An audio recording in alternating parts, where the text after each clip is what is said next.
네, 우리 다 함께 기도하심으로 수요예배를 하나님께 올려드리겠습니다. 기도하시겠습니다. 사랑의 주님, 너무나 감사합니다. 날씨가 많이 쌀쌀해졌지만 성령의 불로 우리를 따뜻하게 해주시고 우리에게 세임 주시니 감사합니다. 오늘도 주님의 은혜에 사모하여 왔사오니 주여 이 시간 성령으로 충만케 하여 주시고 아버지, 우리가 세상의 근심 걱정 모든 죄의 무거운 짐을 주님 앞에 내려놓습니다. 아버지, 우리의 죄를 다 사하여 주시고 걱정이 사라지게 하시고 근심이 사라지게 하시고 십자가의 보혈로만 충만케 하여 주시고 성령의 권능으로 충만케 하여 주옵소서. 아버지, 오늘 함께 예배하시는 모든 분들, 또 방송으로 예배하시는 분들 어디 있든지 주여 지켜주시고 함께하여 주시고 인도해 주옵소서. 하나님 아버지, 특별히 이제 수능이 얼마 안 남았습니다. 수능을 준비하는 분들 많이 계신데 하나님 그 가정마다 함께 하시고 특별히 우리 함께 예배하시는 분들 가운데 주님의 평강이 넘치게 하여 주시옵소서. 예수님 이름으로 기도드렸습니다. 아멘. 네, 우리 463번 한번 찬양해 볼까요? 우리 그날이라는 찬양인데요. 463번 사망의 그늘에 앉아.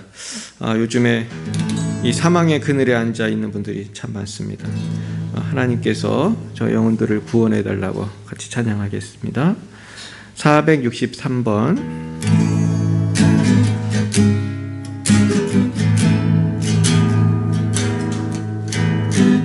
사망의 그늘에 앉아 죽어가는 나의 백성들, 절망과 굶주림에 갇힌 저들을 내 마음에 오랜 슬픔, 고통의 멍에에 매여 울고 있는 나의 자녀들, 나는 이제 일어나 저들의 명예를 꺾고 눈물 씻기기 원하는데 누가 내게 부르짖어 저들을 구원케 할까? 누가 나를 위해 가서 나의 사랑을 전할까? 나는 이제 보기 원하네. 나의 자녀들 살아가는 그날 기쁜 찬송 소리 하늘에 웃음소리 온 땅 가득한 그날, 사망의 그늘에 앉아, 사망의 그늘에 앉아 죽어가는 나의 백성들, 절망과 굶주림에 갇힌 저들을 내 마음에 오랜 슬픔, 고통의 멍에에 매여 울고 있는 나의 자녀들, 나는 이제 일어나 저들의 멍에를 꺾고 눈물 씻기기 원하는데 누가 내게 부르짖어 저들을 구원케 할까? 누가 나를 위해 가서 나의 사랑을 전할까? 나는 이제 보기 원하네.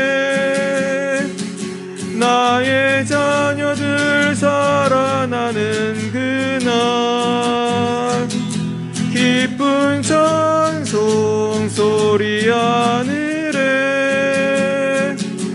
웃음소리 온 땅 가득한 그날 나는 이제 보기 원하네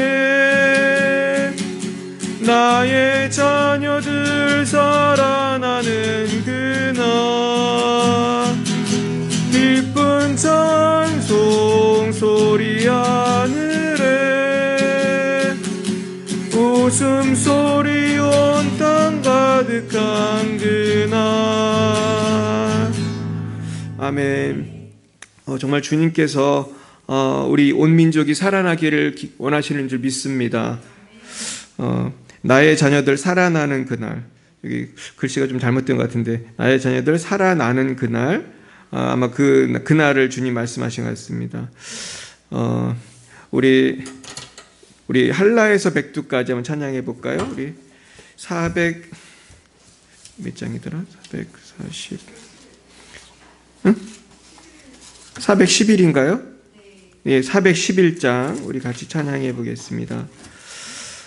정말 우리 집사님 말씀도 있었지만 열방이 지금 정말 영적으로 너무 어두워지고 있어서 이제는 미국도 기독교가 이렇게 강한 나라도 굉장히 동성애가 강하고 최근에 어떤 할리우드 배우는 이번이 동성애 페스티벌에 안 나왔다고 그렇게 욕을 먹었대요. 그리고 이제 그 사람이 다니는 교회가 동성애자들은 잘못된 거다 이렇게 좋은 교회를 다니는 거예요. 그래서 이분 되게 유명한 배우거든요. 근데 사실은 이 정상적인 가치관을 가진 그런 크리스천들이 비정상적인 사람들한테 오히려 욕을 먹는 성경이 진리인데 성경대로 가르치면 욕을 먹는 시대가 됐어요. 정말 이때 성령의 바람이 불어서 우리의 상한 마음이 회복되기를 기도합니다. 우리 한라에서 백두까지 정말 백두에서 땅끝까지 주님의 나라가 정말 이 땅에 충만해지도록 같이 기도할 마음으로 찬양하겠습니다.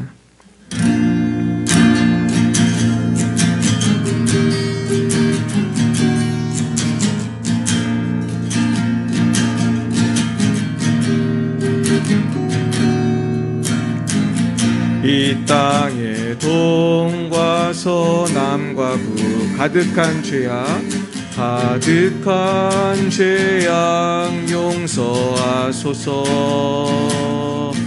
모든 우상들은 무너지고 주님만 높이는 나라 되게 하소서. 이 땅에 지친 모든 영혼 주 예수 사랑 알게 하소서. 저들의 아픔과 눈물 씻는 주님의 보혈이 땅 치유하소서. 성령의 새바람 이 땅에 불어오소서. 주의 영 그 생기로 우리를 다시 살리사 이 땅에 하나님 영광과 그런 나라가 되게 하소서. 열방에 하나님 영광 비추는 그런 나라가 되게 하소서. 성령의 새바람 성령의 새바람 이 땅에 불어오소서. 주의 영 그 생기로 우리를 다시 살리사 이 땅에 하나님 영광 거하는 그런 나라가 되게 하소서. 열방에 하나님 영광 비추는 그런 나라가 되게 하소서. 한라에서 백두까지, 백두에서 땅의 끝까지 주님 오실 길을 예비하며 주님만 섬기는 나라 되게 하소서. 이 땅에 주님 교회 위에 하늘의 생기 부어주소서.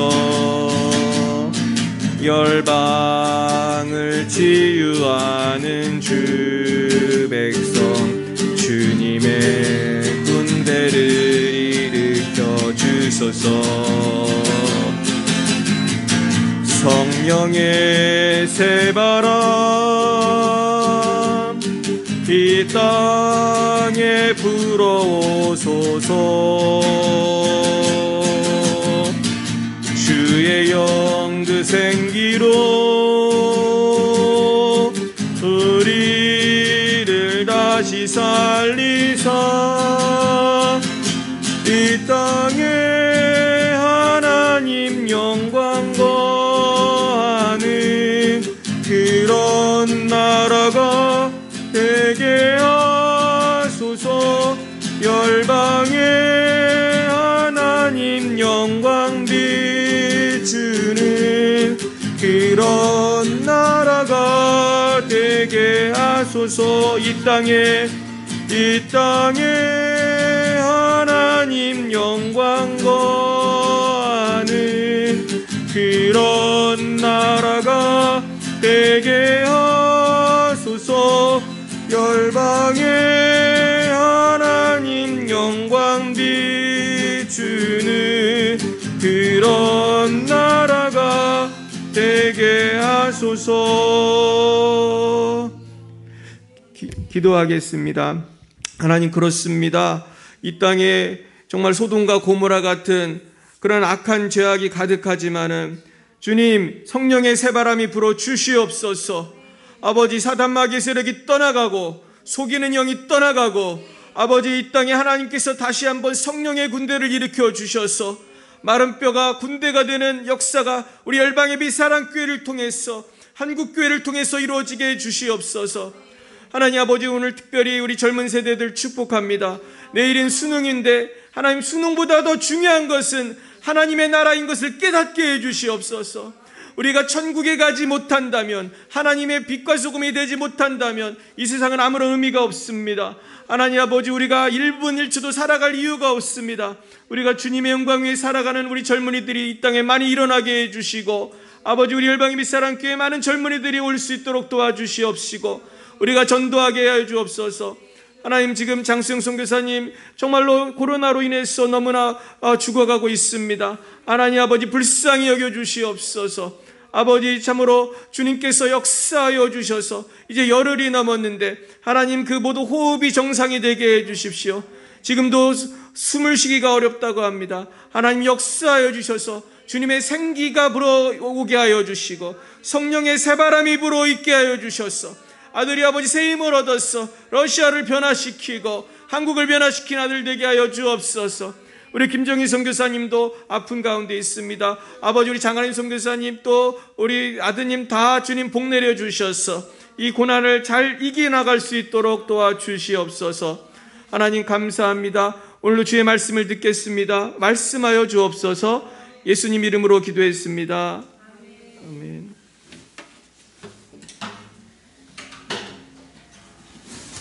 네, 오늘 주신 하나님의 말씀 같이 보겠습니다. 네. 요한계시록 1장입니다. 오늘 요한계시록을 통해서 같이 은혜 받겠습니다. 요한계시록 1장, 우리 1절부터 9절까지 말씀을 같이 보도록 하겠습니다.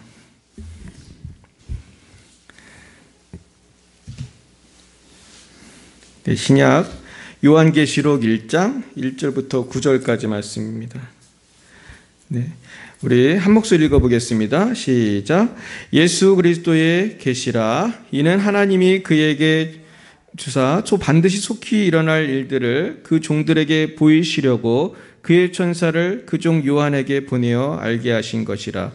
요한은 하나님의 말씀과 예수 그리스도의 증거 곧 자기가 본 것을 다 증언하였느니라. 이 예언의 말씀을 읽는 자와 듣는 자와 그 가운데 기록한 것을 지키는 자는 복이 있나니 때가 가까움이라. 요한은 아시아에 있는 7 편지에 편지하노니 이제도 계시고 전에도 계셨고 장차 오실 이와 그의 보좌 앞에 있는 7 영과 또 충성된 증인으로 죽은 자들 가운데서 먼저 나시고 땅의 임금들의 머리가 되신 예수 그리스도로 말미암아 은혜와 평강이 너희에게 있기를 원하노라. 우리를 사랑하사 그의 피로 우리 죄에서 우리를 해방하시고 그의 하나님 아버지 하나님을 위하여 우리를 나라와 제사장으로 삼으신 그에게 영광과 능력이 세세토록 있기를 원하노라. 아멘. 볼지어다 그가 구름을 타고 오시리라. 각 사람의 눈이 그를 보겠고 그를 찌른 자들도 볼 것이요 땅에 있는 모든 족속이 그로 말미암아 애곡하리니 그러하리라. 아멘. 주 하나님이 이르시되 나는 알파와 오메가라. 이제도 있고 전에도 있었고 장차 올 자요 전능하신 자라 하시더라. 나 요한은 너희 형제요 예수의 환난과 나라와 참음에 동참하는 자라. 하나님의 말씀과 예수를 증언하였으므로 말미암아 반모라 하는 섬에 있었더니. 아멘. 잠깐 기도하겠습니다. 사랑의 하나님 아버지, 우리가 또 요한계시록을 같이 묵상하고자 합니다. 너무나 어려운 말씀이지만 이 말씀이 또 우리에게 주시는 생명의 말씀인 것을 믿사오니 주여 종이 깨닫게 하시고 우리 성도님들에게 깨닫는 영을 더하여 주옵소서. 예수님 이름으로 기도했습니다. 아멘. 네, 우리 옆에 분과 인사하겠습니다. 반갑습니다. 반갑습니다. 할렐루야.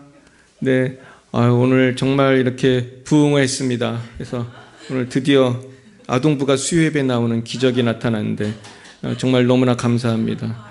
네, 정말 제가요 요한계시록을 너무 사랑하는데요. 요한계시록을 초등학교 때 읽어본 기억이 나요. 근데 그때 집에서 성경을 읽다가 요한계시록인데 너무 재미도 있고 또 무서운 말씀도 많잖아요. 그래가지고 요한계시록을 그날 1장부터 끝장까지 다 읽었어요.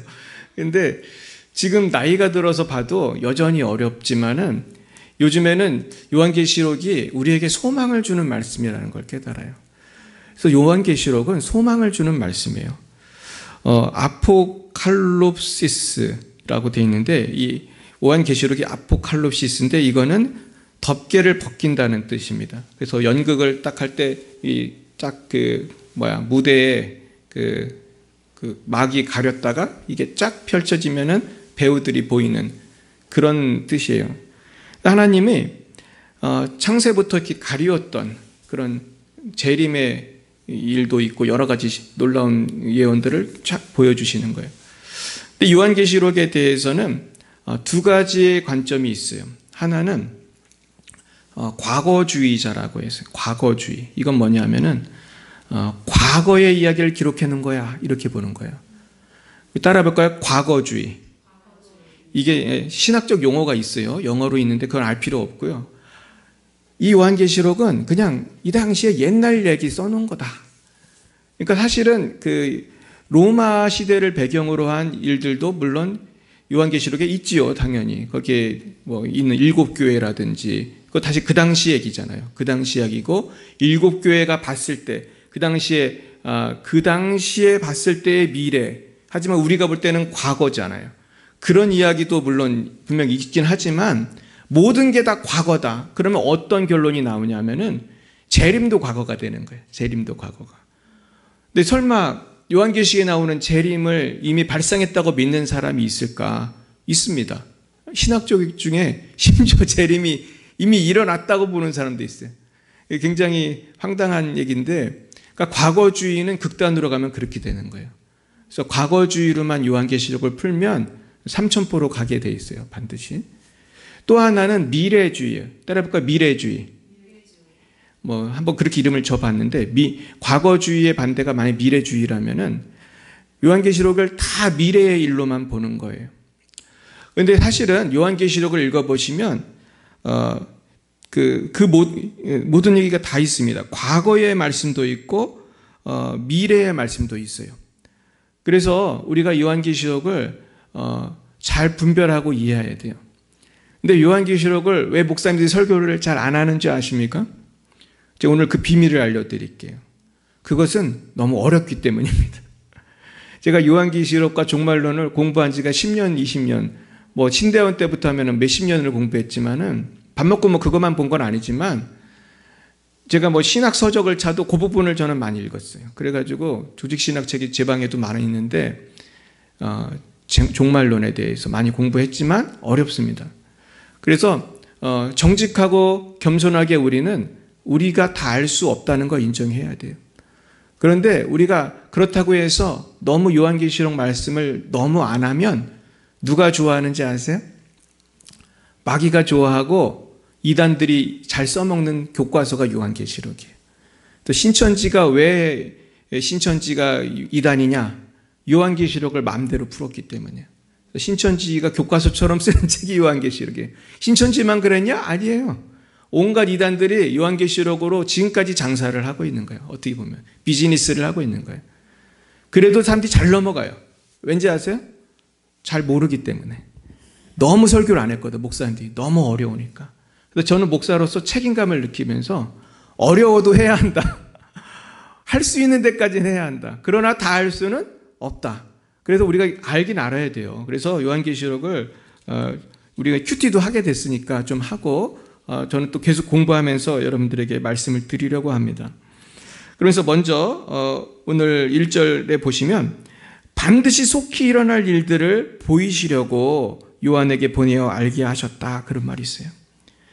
그러니까 요한계시록은 예수 그리스도의 계시예요. 그래서 주님의 계시는 반드시 속히 일어날 일들을 보이시려는 뜻이 있어요.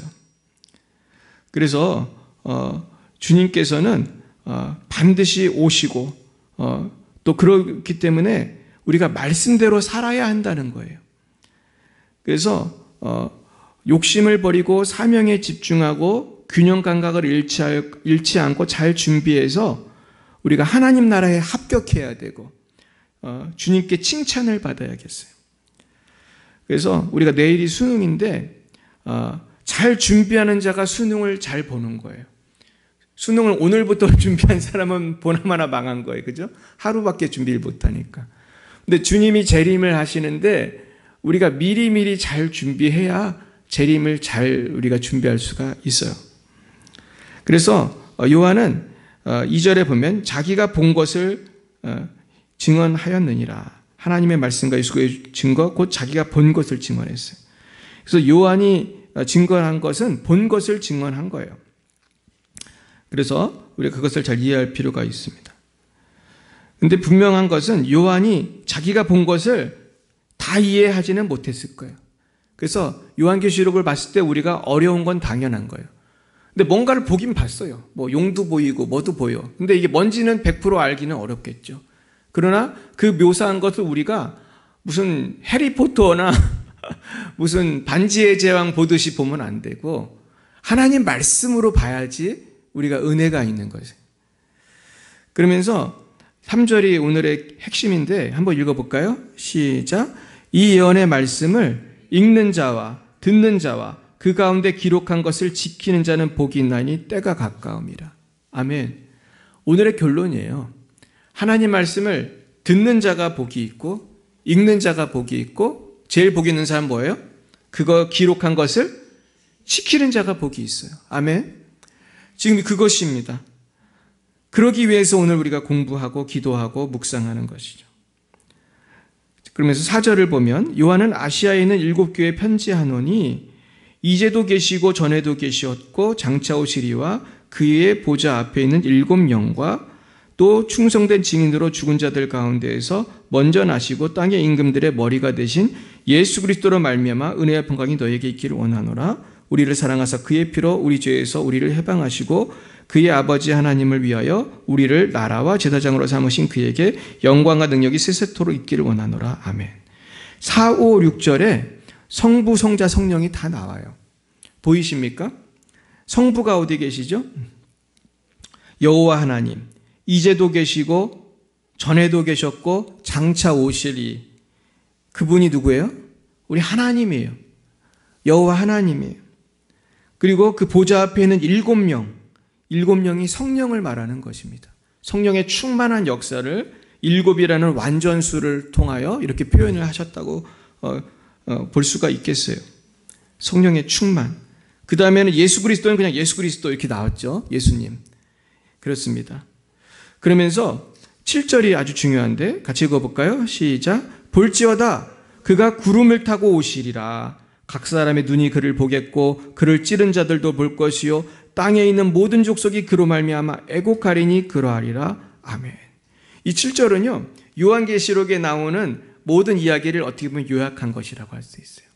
요한계시록은 하이라이트는 뭐예요? 주님이 재림하는 거예요. 주님의 재림이 하이라이트고 제일 중요한데 재림하시는 모습이 딱 나오잖아요. 구름을 타고 오신다. 이것은 어떤 모습을 연상하죠? 구름 타고 올라가신 것처럼 구름 타고 내려오시는 거예요. 그러니까 예수님은 몰래 오시지 않아요. 주님의 재림은 어떤 이단들이 말하는 것처럼 몰래 오시지 않습니다. 천사장의 나팔 소리와 함께 동네 사람 전 지구가 다 알도록 오시는 거예요. 그렇기 때문에 가시적으로 오신다는 거예요. 각 사람의 눈이 그를 보게 돼요. 지구가 동그라가지고 미국에서 오시면 한국에서 안 보이고 그런 시대가 아니잖아요. 그렇죠? 요새 핸드폰 보면 다 보이잖아요. 아마 분명히 주님은 이스라엘로 오실 거예요. 이스라엘로 오실 건데 우리는 그걸 볼 수가 있어요, 없어요? 있어요. 요새 인터넷으로 다 볼 수 있어요. 그래서 분명히 다 볼 수가 있을 거예요. 근데 재미있는 거는 땅의 모든 족속이 그로 말미암아 애곡한다는 말씀입니다. 애곡을 왜 할까요? 땅의 모든 족속이 왜 애곡을 합니까? 주님이 오시는데. 왜 그러죠? 준비가 안 됐으니까. 수능이 됐는데 공부 하나도 안 한 거야. 심지어 수능이라는 것도 몰랐어. 수능이 오겠어? 그러는 사람은 수능 준비 안 할 거 아니에요. 주님이 오시겠어? 그거 다 뻥 아니야? 예수가 있긴 뭐가 있어. 다 옛날에 죽었지. 이런 사람은 재림 준비해야 안 해요.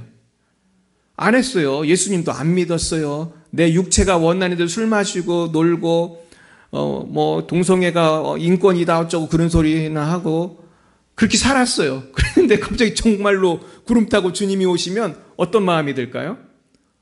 너무너무 무서울 거야 아마. 너무너무 무섭고 눈물이 저절로 나올 거예요. 이제 망했다. 이제 망했다. 아니 예수님 안 오시는 줄 알았더니 그거 다 누가 거짓말이라고 했는데 진화론이라고 인간은 원숭이라고 했는데 심지어 어떤 사람은 우주인이 UFO가 이렇게 했다고 했는데 예수님이 정말 계셨네. 결국 재림의 날은 심판의 날이기 때문이에요. 이것이 굉장히 중요합니다. 그러니까 준비하지 않으면 이렇게 눈물을 흘리게 되는 것이죠. 그래서 주님이 뭐라고 하십니까? 나는 알파와 오메가라. 처음과 나중이라는 것. 이제도 있었고 있고 전에도 있었고 장차 올 자에 전능한 자라. 그렇죠? 그러면서 나 요한은 너희 형제요 예수의 환난과 나라와 참음에 동참하는 자라 하나님의 말씀과 예수를 증언하였으므로 말미암아 반모라는 섬에 있었다. 그래서 이 요한은 어떤 요한일까요? 세례 요한이에요? 예수님의 제자예요? 제자, 사도 요한이에요? 그리고 마가 요한도 아니에요. 마가 요한은 마가의 다락방 그 부잣집 아들 거기도 요한이에요. 요한이라는 이름이 참 많죠. 우리 한국 사람들도 요한이 많고. 근데 요한은 12제자 중에 제일 나이가 어렸던 그 새우의 만찬에 보면은 예수님 옆에 바로 붙어 있는 그 제일 어린 제자가 요한입니다. 아마 실제로 새우의 만찬 때 예수님 옆에 있었을 거라고 보여져요. 왜냐하면 예수님하고 대화하는 게 성경에 잘 나와 있거든요. 그랬는데 이 요한은 반모라는 섬에 있었어요. 우리가 이 백그라운드를 알 필요가 있는데 요한계시록에 보면 7교회가 다 터키에 지금의 터키에 다 있거든요. 우리는 그것도 궁금하잖아요. 옛날에 안디옥 교회와 예루살렘 교회가 유명했는데 왜 터키에 있는 그 소아시아에 있는 7교회에 이렇게 편지를 썼지? 그 이유는 소아시아에서 요한이 사역을 했고요. 그 당시에 기독교인이 어디에 제일 많았냐 하면은 거기에 제일 많았어요. 터키가 지금 이슬람 국가지만 원래는 기독교 국가였어요. 그래서 지금도 터키의 기독교인이 한 10% 정도 돼요. 적지 않습니다. 근데도 이제 가끔 폭탄이 터져서 그렇지. 저도 터키인하고 같이 신학을 공부했어요. 균두스라는 목사님하고. 이분 터키 사람이에요. 근데 한국 여자분하고 결혼했어요. 근데 한국말을 얼마나 잘하는지. 근데 그분도 터키에 있을 때 예수 믿는다고 잡혀가지고 그 강철소 지하에 끌려갔었다고 하더라고요. 그래서 터키도 지금 굉장히 박해를 많이 하는 나라입니다. 지금 이슬람들이 대한민국을 아주 엄청나게 많이 오고 있는데 선교사가 그렇게 많을 거라고 그래요. 겉으로는 뭐 아이스크림 팔고 노동자고 유학생이고 사실은 선교사들이에요. 이슬람 선교사들이 지금 한국을 지금 포진하고 한국을 많이 흔들고 있어요. 이 사람들의 사역으로 이슬람 스트릿도 생겼고 이슬람 성전 옛날에 하나였어요. 한남동에. 제가 알기로 지금 10개도 넘습니다. 지금 대구에도 이슬람 막 성전 지려고 하고 지금 대단해요. 근데 거기가 옛날에는 기독교가 제일 부흥했던 곳이었다는 게 안타까운 점이에요. 그래서 근데 그 당시가 그 로마의 그 네로 황제 다음에 있었던 도미티아누스라는 황제가 핍박을 본격적으로 시작할 때였다는 거예요. 네로가 한번 원래 미친 사람이에요. 네로는 그 미친 사람이 핍박하다가 잠잠했어 한동안. 그런데 도미티아누스가 본격적으로 막 죽이기 시작했는데 그 칼날의 끝이 어디 있었냐면 지금의 7교회가 있는 소아시아의 기독교인들에게 있었어요. 그러니까 하나님이 요한에게 왜 이 말씀을 주셨겠어요? 지금 다 죽게 생겼잖아요. 어느 날 뭐 대한민국에 북한이 와가지고 점령을 하면 하나님께서 그들에게 설교하라고 하지 않겠어요? 이제 순교할 때가 가까웠는데 우리 순교해도 저 천국을 바라봅시다. 주님이 재림하십니다. 이렇게 설교하라고 하지 않겠어요? 지금 그런 백그라운드였고요. 반모섬을 왜 갔냐 하면은 전설에 하면 요한을 죽이려고 그렇게 해도 안 죽었대요. 뭐 펄펄 끓는 기름에 넣어도 안 죽었대 요한이. 그래가지고 할 수 없이 반모섬으로 유배를 시켰다. 이때 아주 할아버지였는데 90몇 년도입니까? 예수님 그 당시 할아버지인데 거기서 하나님이 특별한 책을 쓰게 하신 게 요한계시록인 거예요. 자, 그러면 오늘 저는 9절을 집중해서 말씀을 드리겠어요. 요한은 자신을 3가지로 말해요. 아니 2가지로 말해요. 첫째는 너희 형제라고 말해요. 둘째는 예수의 환난과 나라와 참음에 동참하는 자라고 말해요. 이 요한의 정체성은 우리의 정체성입니다. 성도는 뭐예요? 성도는 하나님의 가족이에요. 그래서 우리는 가족이에요. 여기 신 씨도 있고 김 씨도 있고 유 씨도 있고 다양한 성이 있죠. 정 씨도 있고. 하지만은 나도 곽 씨네. 다성이 틀리네요. 오늘 보니까 어쩌면 다 틀린데 우리는 다 예수님 안에서 한 형제 자매예요. 그렇기 때문에 하나님의 가족이에요. 그래서 우리는 이것을 알아야 돼요. 그래서 오늘 교훈은 한 3가지로 정리해 보겠습니다. 첫째는 우리는 우리의 정체성이 하나님의 가족이라는 것을 알아야 돼요. 따라해 볼까요? 나는 하나님의 자녀입니다. 우리는 주 안에서 형제 자매입니다. 예, 나이가 어린 자매도 저기 있고 조금 많은 자매도 있지만 우리는 다 형제 자매예요. 할렐루야. 이걸 어떻게 할 수 있냐면요. 내가 내 가족 중에서도 예수 안 믿는 사람 있잖아요. 내 남편 중에도 안 믿는 사람 있잖아요. 그러면 이질감이 있어요, 없어요? 있어요. 같은 교회 형제자매보다 더 이질감이 있어. 교회 형제자매는 심지어 제가 외국에 가보니까 외국인도 예수 믿는 사람 많잖아요. 만나면 오늘 봤는데도 형제자매 같아. 근데 한국 사람도 예수 안 믿는 사람은 그렇게 핍박을 하고 달달 볶는단 말이에요. 영적인 갭이 있다는 거예요, 분명히. 그래가지고 이번에 왔던 김선희 목사님이 밥 먹고 우리 같이 차를 마시는데 글쎄 이분이 참 아주 집안이 대단한 집안이더라고요. 이화여대를 딸 3명이 다 갔대, 이화여대를.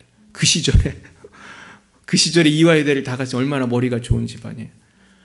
근데 언니도 이화여대를 나왔고 분명히 인텔이잖아요. 근데 그 어렸을 때 친구가 눈깔 사탕을 갖고 왔더래요. 근데 김성희 목사님이 이게 먹고 싶어서 어디서 났느냐 그랬더니 교회에 갔더니 주더라. 그래가지고 김성희 목사님은 그 초등학교도 안 갔을 때 눈깔 사탕 먹으려고 교회를 갔다는 거예요. 그래가지고 언니를 전도하려고 나 이거 눈깔 사탕 받았다 그랬는데 전도가 안 되더래. 근데 안타까운 거는 그 언니가 지금까지 70년이 넘게 지났는데도 교회를 안 나가는 거예요. 그러니까 이대 나왔는데 아직도 교회 안 나간다. 뭐 그 언니 분명히 80 넘었을 텐데, 그러니까 같은 가족이지만 예수를 믿는 사람은 목사가 돼서 책을 쓰고 이렇게 은혜를 끼치고 막 유튜브 방송을 하지만은 그 언니는 지금도 예수를 모르는 거예요. 그러니까 영적 정체성이 이렇게 어때요?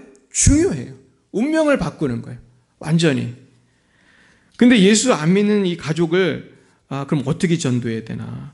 제가 어제도 어떤 선교사님을 만났는데 그 선교사님 간증을 듣고 우리가 은혜를 많이 받았어요.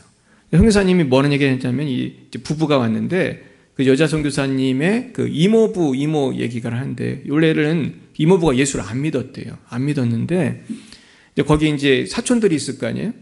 근데 사촌 언니 중에 한 명이 예수 얘기만 해도 화를 내는 언니가 있었대요. 근데 이 선교사님이 전도를 열심히 하고 예수 믿으라고 계속 화를 내니까 전도가 안 됐잖아요. 근데 어느 날 이 언니가 변화가 돼가지고 최근엔 할렐루야라고 그런대요. 그러니까 왜 변화됐냐면은 이 이모부가 나이가 많아서 이제 누가 이제 치매가 온 거예요. 근데 치매가 오면은 아주 돌보기가 아주 힘듭니다. 그죠? 이 머리가 제정신이 아니기 때문에 너무나 힘든 일이에요. 저도 치매 환자를 돌본 분 얘기를 들어오면 아주 그냥 생활이 말이 아니고 병이 나더라고, 나중에는. 근데 그 중에서 누가 이 아버지를 책임졌겠어요? 예수 믿는 분이 책임졌대. 예수 믿는 분이. 그러니까 감동이 된 거예요. 너무 책임을 잘 져주신 거예요. 매일매일 씻기고 그 과정에서 얼굴이 환해져가지고 예수를 믿고 또 제일 중요한 거는 그런데 나중에 이분이 치매가 와가지고 전화를 하면 항상 할렐루야라고 한대. 이모부가 이제 예수 안 믿던 이모부가 변화돼가지고 대화를 하다가 맴 같은 꼭 할렐루야. 그러니까 이걸 보고 이제 은혜를 받은 거예요. 이 언니가. 그래가지고 이제는 마음문이 열렸다는 거예요. 선교사님을 도와주는 사람이 됐어요. 결국은 그런 놀라운 은혜가 있는 걸 볼 때에 이것은 우리가 사랑의 십자가를 져야지 가족이 변하는구나.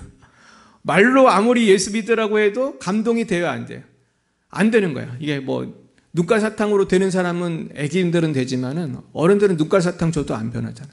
결국은 사랑의 모습, 뭔가 다른 모습을 보여줘야 되는데 이것이 우리의 사명인 줄 믿습니다. 두 번째는요, 우리가 오늘 은혜 받을 거는 요한의 그 두 번째 정의. 나는 예수의 환난과 나라와 참음에 동참하는 자라는 거예요. 그러니까 예수를 믿는다는 뜻은 주님의 고난에 동참하는다는 뜻이에요. 사실은 지금 이 말대로 됐죠. 지금 요한이 지금 어디 있어요? 지금 잡혀가지고 죽을 고생하고 있잖아요. 지금 반모섬에 잡혀와가지고. 예수님의 환난에 동참했어요? 안 했어요? 했죠? 예수님의 나라에 동참했고 예수님의 참음에 동참했어요. 얼마나 힘들겠어요. 지금 나이가 많은 할아버지가 지금 섬에 끌려와서 거기가 강제노동시키는 섬이거든요. 그래서 어떤 목사님은 이분이 강제노동을 했을 것이다. 어떤 분은 강제노동은 안 했을 것이다. 근데 우리 모르죠. 근데 편하게 있지는 않았을 거예요. 분명한 거. 거기가 호텔이 아니고 섬에 휴양지 온 게 아니고 지금 끌려온 거거든 지금. 근데 그 와중에 이런 또 놀라운 성령의 역사 가운데 요한계시록을 아마 쓰고 있을 거예요. 그래서 제가 빌리 그레이엄 목사님 쓴 책을 봤더니 분명히 사도 요한은 그 종이를 구해가지고 계시받은 걸 쓰면서 비밀한 장소에 숨겨놨을 것이다. 그래서 나중에 이 종이가 후대에 전해져서 우리가 지금 보는 것일 것이다. 그렇게 실감나게 빌리 그레이엄 목사님 썼더라고요. 그러면서 이 말씀을 통해 우리가 준비해야 된다. 재림을 준비해야 된다. 그런 말씀하셨어요. 그렇습니다. 결국은요, 예수를 믿는다는 것은 십자가를 진다는 것이에요. 근데 내가 구원의 확신이 있는가 없는가 헷갈릴 때가 있잖아요, 우리가. 근데 그거를 아주 간단하게 정리할 수 있는 게 있는데, 구원의 확신을 받는 가장 좋은 것은요, 어떤 기분이 아니고 감정이 아니고 내가 주님을 위해서 고난받을 수 있으면 구원받는 줄 믿으시길 축원합니다. 이 얘기를 누가 했어요? 예수님이 했어요. 나를 위해서 집이나 전토나 형제나 자매나 다 기부업하고 다 포기할 수 있는 사람은 100배로 받고 구원받지 못할 사람이 없다고 그랬어요. 다 구원받을 수 있다고 그랬어요. 그러니까 주님을 위해서 내가 뭔가 손해본 게 있어야 되는 거야, 쉽게 말해서. 예수는 믿는데 주님을 위해 10원도 손해는 안 보겠다. 주일성수도 안 하고 헌금도 안 하고 욕도 먹기 싫으니까 그냥 회사에 나가도 예수 믿는 척 안 하고, 요즘에 코로나 때문에 이 교회가 얼마나 욕을 먹습니까? 나 교회 안 다녀? 만약에 그렇게 한다면 구원의 확신을 가질 수가 없는 거예요. 구원의 확신을 갖는다는 것은 대가도 치러할 수 있는 사람이 진짜 믿음이라는 거예요. 아멘이십니까? 진정한 믿음은 대가를 치른다는 거예요. 가짜 믿음은 절대로 대가를 치르지 않는다는 거예요. 도망간다는 거예요. 그렇습니다. 그런데요, 이 대가를 치르는 것은 큰 복입니다. 큰 복이고요. 여기 하나님의 놀라우신 은혜가 있습니다. 그래서 우리는 항상 주님의 나라를 위해서 기도하면서 영적인 전쟁을 해야 할 줄 믿습니다. 저도 이제 부족하지만 주님을 위해서 내가 작은 어떤 희생을 했을 때 하나님 그것을 크게 보시고 훨씬 큰 복을 주시더라고요. 요새도 제가 개척교회를 하니까 정말 기적이 많이 일어나요. 최근에도 이렇게 자꾸 쌀을 주시는 분들이 있어요. 할렐루야. 지금 막 쌀을 보관할 데가 없어 이제. 그래가지고 너무 많이 주셔가지고 이제 구제를 하려고 지금 해요. 오늘 어떤 분 만나서 쌀을 좀 드리려고 해요. 어제 선교사님도 갖고 오시고 우리 권사님도 주시고. 권사님 건 제가 먹을 거예요. 근데 이건 귀한 쌀이니까. 근데 이게 제가 개척을 안 했으면 절대로 경험 못 했을 거예요. 제가 뭐 1000명, 2000명 교회 담임 목사인데 누가 쌀을 갖다 주겠어요? 안 주죠. 근데 내가 지금 주님만 바라볼 수밖에 없잖아요. 지금 자동적으로. 먹여달라고 기도할 수밖에 없고, 월세를 내게 해달라고 기도할 수밖에 없고. 그러니까 경험하는 거예요. 그러니까 고난이 나를 온전케 해요. 따라해 볼까요? 고난이 내 신앙을 온전케 합니다. 아멘이십니까? 이게 되게 중요한 거예요. 우리가 헬스클럽 왜 갑니까? 놀러 가나요? 아니면 운동하러 가나요? 운동하러 가잖아요. 근데 이게 어떻게 보면 운동이 고난이거든. 거기 역기 들고 막 100kg, 어떤 사람은 막 200, 150kg 막 이런 거 들잖아요. 왜 이 고생을 하는 거예요? 이 고생을 해야 내 몸매가 유지가 되고 근육이 생기기 때문이에요. 그래서 여기에 맛을 들은 사람은 막 유명한 연예인들도 보면 몇 시간을 매일매일 운동 중독이라고 할 정도로 매일매일 운동을 하는 거예요. 이게 이 고난을 받기를 기뻐하면서 예수 믿는 게 똑같다고 생각합니다. 예수 믿기 위해서 고난 받으면 내가 점점 온전해지는 거예요. 십자가를 지시길 축원합니다. 근데 문제는 우리가 살다 보면 내 십자가보다 제 십자가가 좋아 보이는 거예요. 이게 문제예요. 내 십자가보다 저 사람 십자가가 좋아 보여요. 그래가지고 우리 이번에 김양재 목사님 재미있는 말씀하셨는데, 나에게 주신 나무 십자가를 감사하라는 거예요. 어떤 때는 황금 십자가, 은 십자가 좋아 보인다는 거예요. 그 사람들이 그 교회는 이혼한 사람이 그렇게 많이 와요. 그러면은 이혼하면 뭐를 또 해요? 재혼을 하잖아요. 재혼을. 옛날 배우자랑 비교를 하잖아요. 더 쉬워요, 더 어려워요? 더 어려운 거예요. 그러니까 목사님이 얘기하고 성도들 간증하는 게 거기엔 경험자들이거든. 사실은 거의 다 이제 이혼해보고 재혼, 삼혼 많이 한 사람은 몇 번씩 결혼을 하더라고요. 그랬는데 그렇게 해보니까 누가 제일 좋았다는 거예요?